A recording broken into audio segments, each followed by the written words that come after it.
up, everyone? This is Eric from Aero Training, and welcome to Things I Wish I Knew When I First Started Lifting. So, what exactly is this series going to be about? Each week, I'll pick a topic, I'll break down what it is, how it happens, why it happens. I'll, of course, give some insight into how it applies to me and how I did it. And, of course, I'll give you some great ways and strategies to address it. All right, let's get started. The first topic that I'm going to touch on in this series is, drumroll please, or you can just look in the title below because that's probably why you clicked on the video. It's program hopping. Now, what exactly is program hopping? Program hopping can be a pretty broad definition of constantly changing your program, not really sticking to one thing for more than 1 or 2 weeks. We'll start in more of a general sense of program hopping and then kind of work our way down into more of a detailed kind of micro view. It generally happens when you can't decide if you want to build muscle or if you want to lean out. Again, there's a couple different things that have to take place. If you want to build muscle, you generally want to be in a caloric surplus, whereas if you want to lean out, you want to be in a caloric deficit. You're looking also at your outputs as well. So you're probably going to be doing more cardio if you're leaning out, a little less cardio if you're trying to build some muscle. If you're not sticking to one of these things for a long period of time, really embracing that end goal, understanding the process, then chances are you're really not going to see any kind of progress one way or the other. The second one is really not understanding your training style. So are you training for strength? Are you trying to build muscle?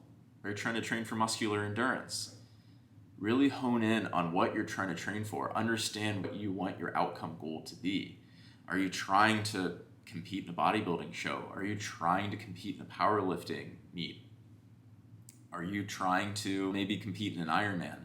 Figure that out first and then keep on following that plan. And third and finally, and this one gets a little bit more specific, is constantly changing your exercise selection. This is one that I am absolutely guilty of. I'd find that next C-bump video. I'd watch Ronnie, I'd watch these old training videos of these massive dudes. It's like, I want to be like that. I also believed in this whole muscle confusion thing of, I gotta constantly keep the muscle on its toes. You know, if I'm doing squats this week with barbell, I really need to make sure I'm doing Bulgarians next week, really just to confuse the muscle. And muscle confusion isn't actually really a thing because it ignores one key principle. Progressive overload is this concept of having your body do more work over time and adapt as such. That adaptation in this case is building strength, building muscle, having more muscle endurance, again, depending on what you're training for. There are a few ways that you can actually achieve progressive overload. So the first that I'll talk about is the most traditional sense of trying to achieve progressive overload. That is more weight. You've heard this time and time again. Every time you're in the gym, you need to be doing a little bit more weight. So for example, if I'm doing a dumbbell bench press and, 1 week I'm doing 80s for 10 reps. All right, cool. Next week I need to come back and do the 85s. Try to shoot for 10 reps again if I can. That's the most traditional. And while it definitely can work, there are other ways that you can strive to progressively overload over time. The next two are intensity and volume. So I'll talk about intensity first. Intensity refers to how hard you're working. And that can be dependent on the amount of rest that you give yourself. So instead of taking, 20, 30 seconds, all right, now I'm only down to 10 seconds. You're really pushing that envelope and expecting your body, forcing your body to try to recover sooner so that you can continue to perform. When it comes to intensity, you could also be training to try to achieve a close proximity to failure. And what exactly does that mean? Proximity to failure is looking at an exercise and saying, okay, well, back to our dumbbell bench press example. Okay, well, this week, great. I did 85-pound dumbbells for 10 reps. Okay, how many reps do I think I had left at the end of this? I probably had 2 or 3. So theoretically, I could have done 12, maybe 13 after I finished the set. So next week I come back, instead of moving up to the 90s, I stick at the 85s and I say, okay, let's try to get 1 more rep. So I do 85s for 11. Okay. At this point, it still feels like I have 2 reps in reserve. Next week I can come back and I can try to do another one. Okay, great. Over time, you're trying to get closer and closer to failure. which means that you can't do any more reps. So by the time I come back on week 3, I can do 85s for 12, but I can't do any more after that. So our third and final concept of how to progressively overload is volume. And really this is kind of, this has a few different options that you can look at. First is reps. Always trying to do more reps, incrementally more reps week over week.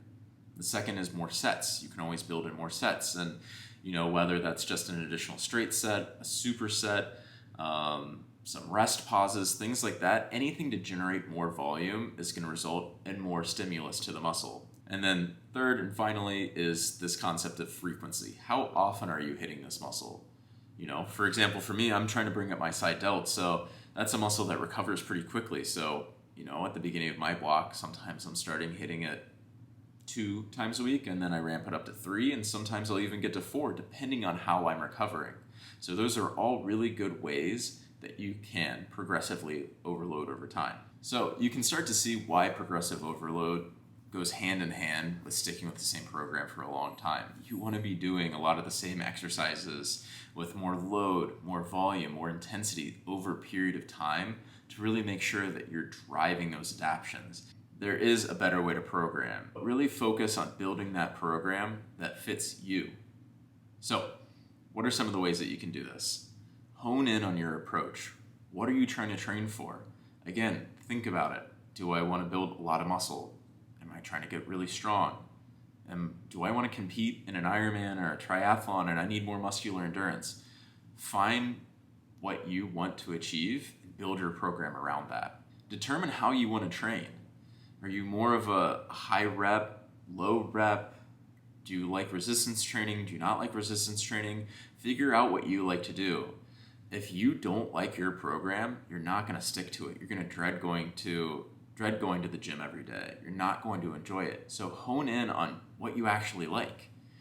Next, find exercises that fit you. There's so many people out there, myself included, that fell into this rabbit hole of, I have to fit myself to an exercise. Start looking at exercises as tools that are going to help you grow and reach your goals. This is very, very relevant to me and things I've experienced so many times in my career. I wanted to bench 3 plates on flat barbell bench, and I had to give up that dream because every time I get around 225, I would really hurt my shoulders. As soon as I realized that I needed to find exercises to fit me that were going to actually drive progress and growth and help me avoid injuries, that's when I really started to grow. So find those exercises that fit you and go from there. Stick with your program. I'd recommend sticking to it for at least 4 weeks and then reassessing where you're at. A lot of times you're not going to be able to see any kind of progress after 1 or 2 weeks. So stick with it for a month. Make sure that you're doing everything that you can to reach those end goals. Take progress pictures.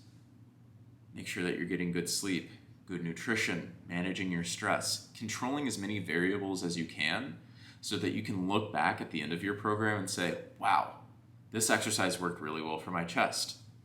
That one didn't really work out super well for my side delts because I'm not seeing a lot of progress. Don't be afraid to put in the hard work.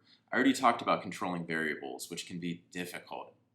You can feel like you're just checking boxes all the time, but if you really want to reach those goals, there's going to have to be a certain amount of intensity and hard work put in. So get after it, hone in on that program, chase those goals. Hey guys, thanks so much for watching my video. I hope you enjoyed it. Please make sure to like, subscribe, and comment. Please leave any suggestions below that you have for future videos. I'm really looking forward to expanding on this series. As always, thanks so much, and I'll see you next time.